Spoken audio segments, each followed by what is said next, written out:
무시무시한 이야기가 나왔죠. 창사 이래 최대 위기라. 카카오 이러다 망한다. 아주 무시무시한 이야기죠. 왜 이런 이야기를 제가 했냐 하면 말입니다. 바로 이것 때문입니다. 금융감독은 자본시장 특별사법경찰이 카카오 그룹의 창업자 김범수 센터장에게 SM엔터테인먼트의 주가 시세 조정 의혹으로 말입니다. 혐의가 아니에요. 의혹입니다. 의혹으로 소환 통보를 했습니다. 굉장히 강하죠. 이게 금감원의 수사의 칼끝이 창업주로 지금 향하고 있는 겁니다. 다시 말해서 사법 리스크가 굉장히 커졌습니다. 이러니까 시장에서는요, 이제 창업자가 잘못하면 잡혀갈 그런 상황에 있으니까 창사 이래 최대 위기다, 이렇게 이야기하고 있습니다. 여기다가 설상가상으로 말입니다. 주가도 실적도 지금 내리막길을 계속 걷거든요.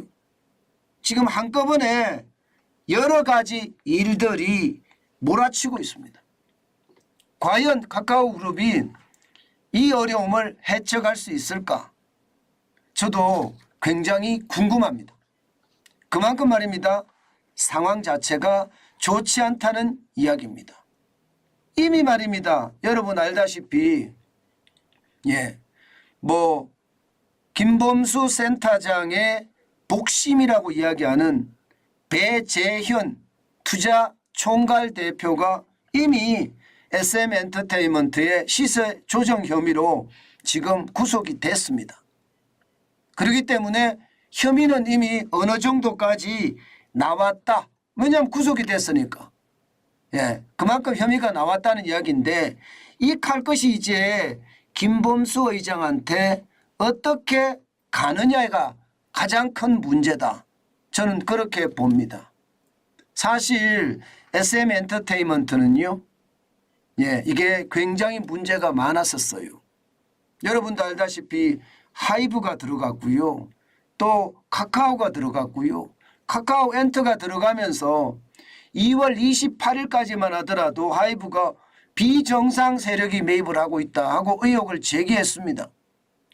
그러자 한 달 정도 있다가 보니까 카카오와 카카오엔터가 SM엔터테인먼트의 주식을 39.87%를 매입을 하면서 최대 주주가 됐거든요. 그런데 이게 의혹을 제기했을 때 그때부터 조사를 시작을 했습니다. 그리고 4월 6일, 4월 18일 카카오와 카카오엔터 그리고 SM엔터를 압수수색을 했고요. 지난 8월 10일에는요. 김범수 창업자의 사무실까지 압수수색을 했습니다. 그 이후에 10월 19일이죠. 배재현 투자총괄 대표까지 구속을 했던 것입니다. 그러니까 지금 어느 정도까지는요. 자료를 확보를 하고요. 배재현 대표까지 구속을 한 상태에서 말입니다. 김범수 창업자에게까지 지금 소환에 대한 이야기가 나왔으니까, 소환 통보를 했으니까 여기에 대한 충격은요 아마 굉장히 크지 않을까, 그런 생각을 해봅니다. 그러다 보니까 주가는 어떻게 될까요? 주가는 곤두박질이죠. 뭐 굉장히 많이 떨어졌죠. 지난 2월 9일 날 7만 900원을 유지하던 카카오 주가는요 10월 19일 현재 거의 52주 신저가입니다. 4만 500원까지 완전히 폭락했습니다. 그야말로 그룹 전체가 굉장한 위기에 들어가지 않겠느냐, 이런 생각을 하고 있습니다. 그런데 제가 제목을 카카오 이러다 망한다 이렇게 제목을 달았잖아요. 진짜 그런 일이 벌어질 거냐? 저는 카카오 그룹의 전체 향방은 앞으로 더 지켜봐야지 알지만 분명한 것은요. 분명한 것은 카카오뱅크에 대한 것은요. 아마도 대주주의 지위를 잃을 가능성 굉장히 많습니다. 왜냐하면 말입니다. 카카오뱅크는요. 산업자본 그러니까 비금융그룹이에요. 산업자본이 인터넷 은행 지분을 10% 이상 보유하려면요. 조세범 처벌법이나 특정범죄 가중처벌법이나 공정거래법을 위반해서 최근 5년간 벌금형 처벌이 없어야 합니다. 그런데 지금 배재현 대표가 이미 구속이 됐잖아요. 만약에 이게 벌금형 처분까지 나온다면요. 카카오뱅크의 대주주 지위는요. 이렇게 됩니다. 이것은 어떻게 생각하면 망한다고 이야기할 수가 있겠죠. 대주주 지위를 잃으니까 이제는 카카오뱅크라는 게 카카오 것이 아니죠. 예, 지위를 잃어버리니까. 그만큼 말입니다. 상황이 굉장히 나빠질 수 있다는 이야기입니다. 여기에다가 말입니다. 카카오뱅크만 이러느냐. 나머지도 지금 심상치 않아요. 예를 들어서 카카오 엔터테인먼트 지금 주가 조작에 대한 조사를 받고 있는데 이게 앞으로 여기에 소속되어 있는 SM 엔터테인먼트나 혹은 카카오 엔터테인먼트에 소속되어 있는 연예인들이 제대로 활동을 할 수 있을까요? 활동하기가 굉장히 힘들어질 겁니다. 여기에다가 말입니다. 지금 여러분도 알다시피 클릭 응원에 대한 어떤 문제도 지금 심각하잖아요. 다음 포털이 뉴스 알고리즘 자체가 정치적 편파 논란까지 일고 있는 상태입니다. 과연 이 상태에서 지금 카카오는 이 난국을 어떻게 극복할 수 있을까요? 아마도 말입니다. 이 극복이 여러분도 아시는 것처럼 쉽지 않습니다. 굉장히 어려울 수도 있습니다. 게다가 다음은 포털 자체가 저게 우리나라 포털이야? 아니면 중국 포털이야? 이렇게 이야기할 정도로 다음에 대한 것은 굉장히 뼈아프거든요. 아마 그러면 모든 것이 카카오 그룹으로 모든 것이 쏠리고요. 그 쏠림은요. 카카오 그룹 사업 전반에 빨간불을 저는 켤 수도 있다고 생각합니다.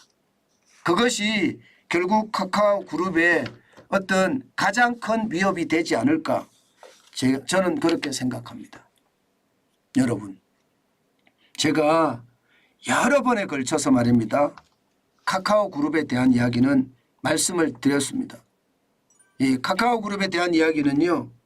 카카오 그룹의 많은 상품과 많은 서비스를 이용하는 사람들을 죄송합니다. 이런 표현을 제가 그냥 쓰겠습니다. 개떡같이 취급합니다. 왜 제가 개떡같이 취급하냐 이 말씀을 드리나 하면요. 구글만 하더라도 알파벳이라는 한 회사만 상장을 하고요. 구글과 연관된 모든 사업은 상장하지 않았습니다. 쉽게 말하면 구글에 투자한 사람들, 구글의 서비스를 이용하는 사람들의 권리를 또 이익을 보장한다. 그런 의미가 굉장히 강하죠. 네이버조차도 말입니다. 네이버만 상장을 했지 상장을 안 했어요. 그런데 카카오는요. 쪼개서 다 상장했어요. 다 상장. 그러면 여러분 일반적으로 쪼개서 상장을 하면 그룹사가 흔들리면 쫙 다 흔들립니다. 게다가 이게 카카오의 상품과 서비스를 이용하는 사람들에게는요. 저는 효과적이지 않았다. 그렇기 때문에 카카오에 투자하는 것은 저는 하지 않겠다. 그 말씀을 제가 계속 드렸고요. 그것이 말입니다. 오늘날의 현실로 나타났다. 저는 그렇게 생각합니다. 아마 앞으로도 말입니다. 카카오그룹은 고전을 겪을 겁니다. 그 고전을 어떻게 기업가 정신으로 뚫어낼지는 지켜볼 일입니다. 분명한 것은요. 분명한 것은 생각보다가 지금 카카오 그룹의 위험성은 굉장히 높다. 저는 이렇게 말씀드릴 수 있을 것 같아요. 투자라는 게 그렇습니다. 이게 정치와 자꾸 섞이고 연관이 되잖아요. 그러면 그 기업은 결국 말입니다. 정치 노름에서 벗어나지 못합니다. 그리고는요. 그 기업들이 이슬처럼 사라집니다. 저는 그런 사태를 많이 봤습니다. 여러분도 알다시피 CN중공업이라고 아시죠? 예, 그런 기업들 지금 있습니까? 없잖아요. 사라져 버렸어요. 어느 날 사라져 버렸습니다. 뭐 그 정도로 말입니다. 정치 노름에 휩싸인 기업들은 그만큼 굉장히 나쁜 그런 선례를 남겨왔는데 지금 카카오가 그런 선례를 남기지 않을까. 사실은 제가 좀 두렵게 생각합니다. 때문에 투자는요. 조심하시고 또 조심해야 된다. 저는 그렇게 생각합니다.